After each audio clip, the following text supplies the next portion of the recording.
Ne čekajte da vam neko kupi cveće, već kupite ga sami, udovoljite sebi, obradujte sebe, stavite osmeh na lice. Lale su jedne od najlepšeg cveća koje, eto, ja lično volim.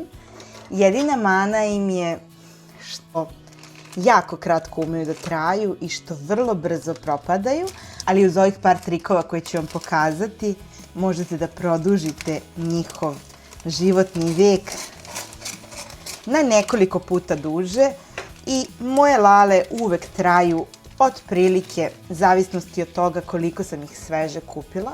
Vidite, ove su lepe i sveže, uvek traju minimum 14 dana, a naravno nekada i duže. Kada smo lale ovako lepo otvorili,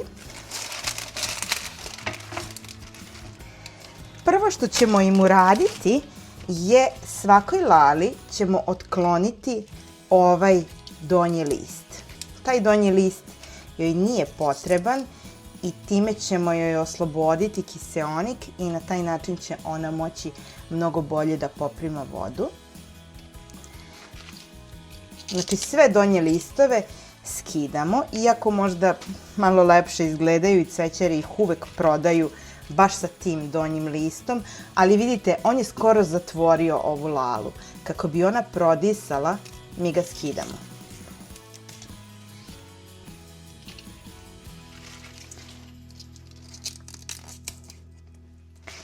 Obzirom da je vreme ovih praznika, evo ja vam savjetujem, ne morate da čekate nekoga da vam kupi cvijeće. Kupite ga sami i ulepšajte sebi dan, jer neverovatno je koliko ovako male stvari umeju da učine dan mnogo, mnogo lepšim. Znači,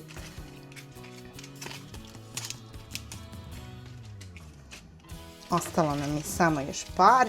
Ja sam danas birala šarene, neku lepu kombinaciju, a lale na stolu mi uvek bude neki osjećaj proleća, topline i jako, jako me usreći sam pogled na ovaj predivan cvijet. Sve smo ih otvorili. Vidite, ova se još uvek čak nije ni otvorila, ali ostavit ćemo je tako. Ono što ćemo sledeće uraditi, to je da ćemo ih poređati jednako.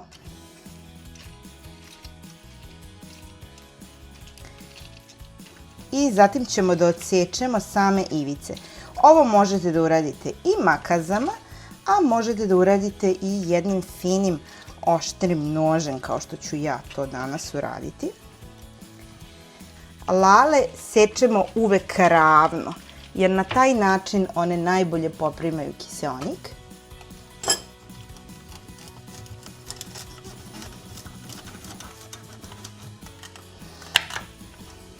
Ovo je višak. Kada smo lale isekli, sada radimo ostalu pripremu. Jako je bitno da sipamo hladnu, što je hladnije moguću vodu. I ono što Lala ne voli kada napunite bokal skroz do vrha. Sipajte je svakog dana postepeno. Ona voli svežu i hladnu vodu. U tu hladnu vodu ćemo dodati i jednu kašičicu šećera. Ovako ćemo sve to samo da promešamo.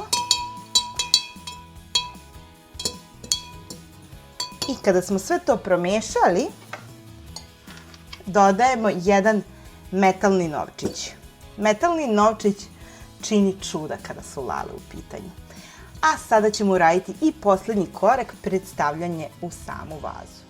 Ja ovde imam ovako jednu malu špenaglu, iglu, šta god da možete. I ono što svaki put uradim, to je da svaku lalu ovde ispod pupoljka samo probodem da špenagla izađe i sa druge strane. I to je to. Stavljamo je u vodu. Tako ćemo uraditi i sa svim ostalim lalama. Šta ovo radi? Ovo pomaže da nam lale ne padnu i da se ne oklembese Time dobijaju kiseonik baš u cvijet, to jest tamo gdje je njima najpotrebnije. I na taj način, obzirom da mogu mnogo više vode da upiju, neće spasti onako kako obično lale umeju da padnu u vazi. One će mnogo duže trajati i bit će mnogo lepše. A mi ćemo samim tim moći mnogo više da uživamo u lepoti ovih predivnih cvetova. Vidite, svako ćemo da probodemo.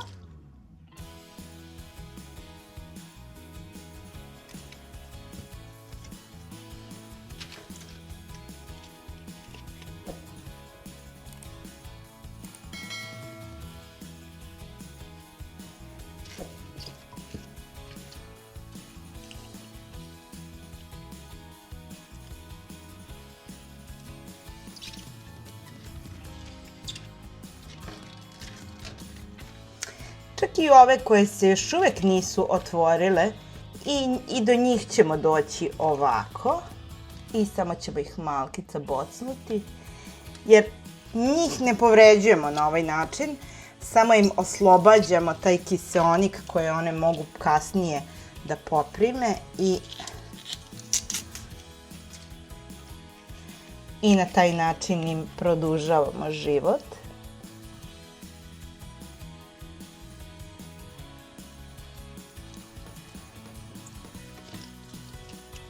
I evo je poslednja. Probodena je. Koliko je potrebno, samo ćemo dodati još malo vode. Sve ćemo ih lijepo rasporediti. I naše lale su spremne. Evo ja ću samo dodati još mrvicu vode.